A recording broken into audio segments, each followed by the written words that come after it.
Today we're going to recreate the most hated pig in film history.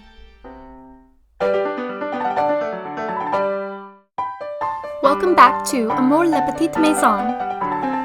Join us as we turn this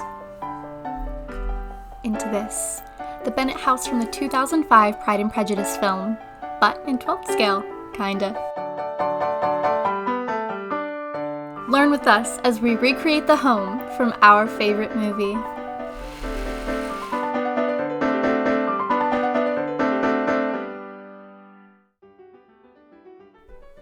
So shockingly enough, this small scene in the movie caused a huge divide in the Pride and Prejudice community. For some people, this pig is the synthesis of everything wrong with the movie. Not going to be famous, huh, pig? So our beloved pig here is not in the original 1813 novel by Jane Austen. Typically, Pride and Prejudice is a bit more refined, and some online have even claimed that this film betrays the source of material. And the Bennet family is not actually as poor and farmy as the 2005 film portrays them. They were landed gentry, meaning they would not have directly handled the farm animals. But the director, Joe Wright, felt it was necessary to the plotline. He wanted to show the messier aspects of life in the time period, in the countryside, but he also wanted to convey that his retelling of the classic was not puritanical and different, and that it was different. I wanted to take Austen out of that genteel drawing room setting, he told HotPress in an interview. So the decision to include the emphasis on the pig's anatomy was made on the day they first saw the pig on the set, and everyone was impressed. Impressed. That's funny. The model pig here that I'm working with is Schleich, and I found him on eBay. He is a 2003 retired boar male hog. And what I'm doing is I am using mulberry paper to give him some hairs and some texture. And where I learned these techniques was from my friend Leticia in France. And I've been taking her online paper courses, and they're amazing. I will link them below. And the name of her channel is Merveille en papier. Yeah, I don't really know how to say it properly, and I don't want to butcher it. But according to Google, it's Merveille en papier. So I was close enough. Yes. I'll link her below. I really highly recommend taking her paper courses. They're pretty amazing. So what glue are you using? I'm just using watered down wood glue for this. So you're just painting on the watered down wood glue and then sticking on the paper? Yep. Okay. In our unboxing video, we had unboxed another pig, and it was a female pig that I had picked up at, I think it was actually a farm feed store, and they were toys for kids. Anyways, I was just going to convert her to a male pig. But one of our subscribers, Linda Wargowski 8176, she recommended a Schleich pig. So I looked on eBay, and that's where I found him.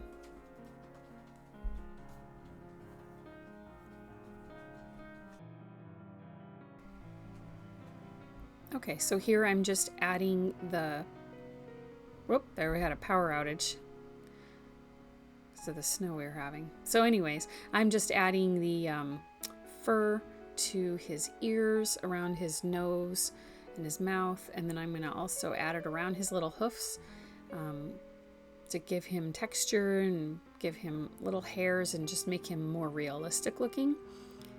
And then once everything is dry, then I'll go ahead and add paint.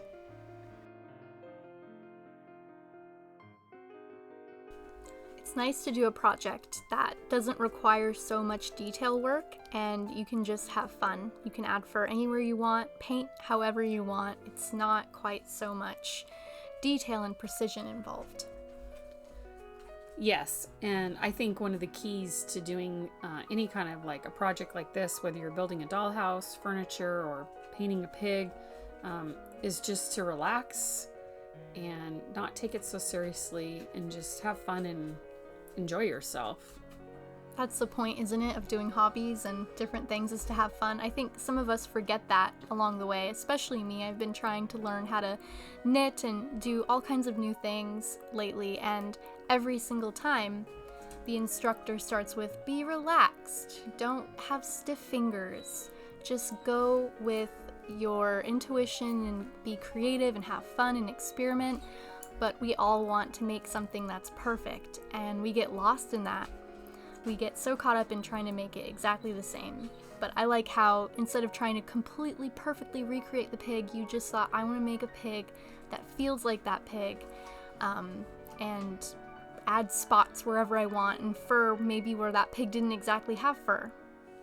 Well, and we all know the star of the pig is his manliness. That's right.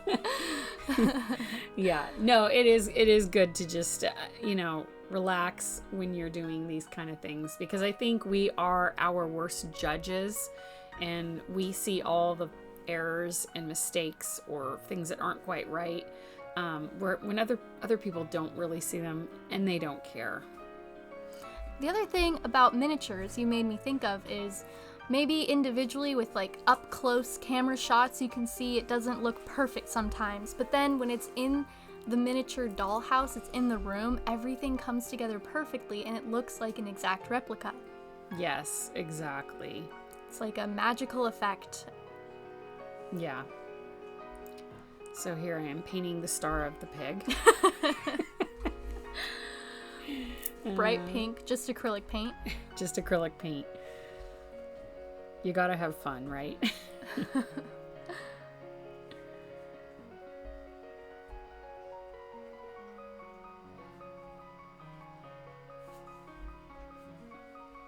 It seemed like in every article about this movie, people bring up the pig. It's such a short scene, but it really had an impact, and some people thought it made it funnier and more down to earth, and some people thought it just made it disgusting and nothing like the other Pride and Prejudice remakes or film adaptations. Yeah, and I get that, but the thing about this rendition of Pride and Prejudice, the reason why it is my favorite rendition of it is because the way it was filmed, mm-hmm. and the way he portrayed them, mm-hmm. I don't know, they just seemed more relatable, mm-hmm. and it was funny. I mean, some of the things that they did, and when they're at the dinner table and he's like, oh, potatoes, and, and the pig, and just the griminess of some of the house. I don't know. I love the way this film was portrayed. I think that the director, he did a great job. And I think for a story as old as Pride and Prejudice, you can have fun. You don't have to perfectly recreate it every time. And every single film adaptation, it has some way that it deviates from the book. It just does. And in this case, he got a little bit more creative with it, and he had a little bit more fun. But like I said, it's been around for a while. Why not change it just a bit, make it a little more available to wider audiences, and not have it so like stuffed up, have it more free, and maybe the wardrobe wasn't perfectly time period accurate, but I think it was romantic. Yes. I think it was, who doesn't like look at the outfits and think, I want to dress like that? Yeah. Well, and I think the director, Joe Wright, I am actually very glad that he felt the freedom to just do it the way he wanted to do it, because I think it was beautifully done. Me too, and I love the actors that they chose. A lot of people complained about that and said this or that about it, but I loved Keira Knightley. I loved everything. I loved Mr. Darcy. They were just so perfect. Yeah. It's one of those movies, like the first time I watched it, I was sad when it was over because I just loved the Bennet family so much. I just fell in love with all of the people in that movie. I fell in love with them, and I was just sad when it was over. And even though they're, all the characters kind of have quirks about them that make them not quite so perfect, it that's what makes it more charming. And I think the way that Joe Wright chose to exaggerate some of those features or make them worse than they were in the book or anything like that, I think it just made it more charming in the end, even if it wasn't a perfect adaptation. Yes, I agree.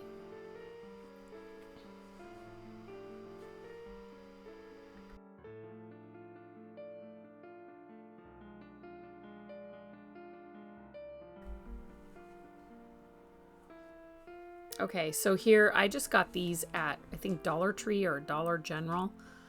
They were literally, I think, $1. They're just little pom-poms, but it's nice because you can use supplies that you have around the house. You don't have to spend a lot of money when you're creating these miniatures or working on the miniature house. A lot of times we have supplies that we can use without spending a lot. And are you just adding dirt? Yeah, so I'm just going to add a little actually I'm lightening up the spots right now. I thought he was just a little too harsh. The pig in the movie, he had black spots on him, but they were kind of like, had like an overlay of white hairs over them, so they were softer. So I was just trying to soften the pig up, even though I did add more black to him than the pig in the movie. Oh, we have a guest. Oh, there she is. And there she is. Perfect timing. It's like she knew. That's Now's Chips. my time.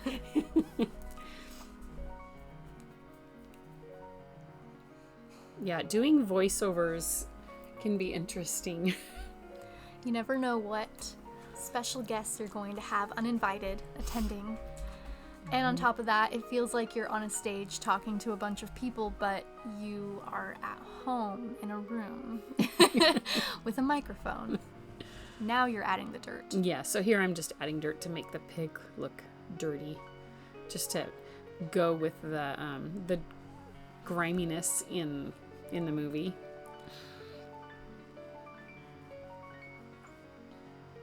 Now that you mention it, I remember reading that Joe Wright was talking about how that time period in real life was kind of just dirty a little bit.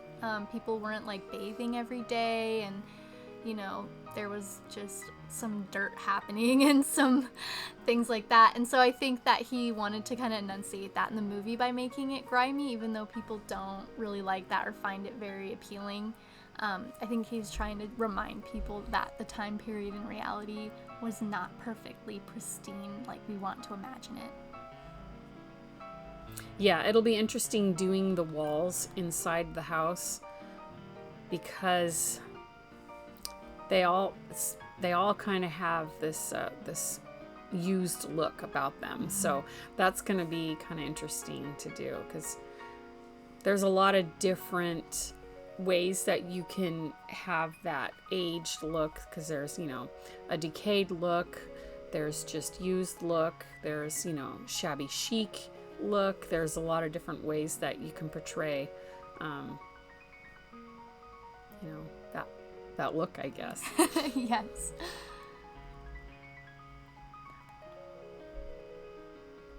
Here they are. Here's our little pigs. The boy and the girl.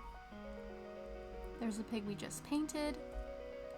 And there's the original girl from the unboxing. She gave her a makeover as well. The same kind of thing. And here's the original that we were trying to recreate. The most hated pig. Thank you, guys. Thanks for watching. Thanks for watching. Please like and subscribe.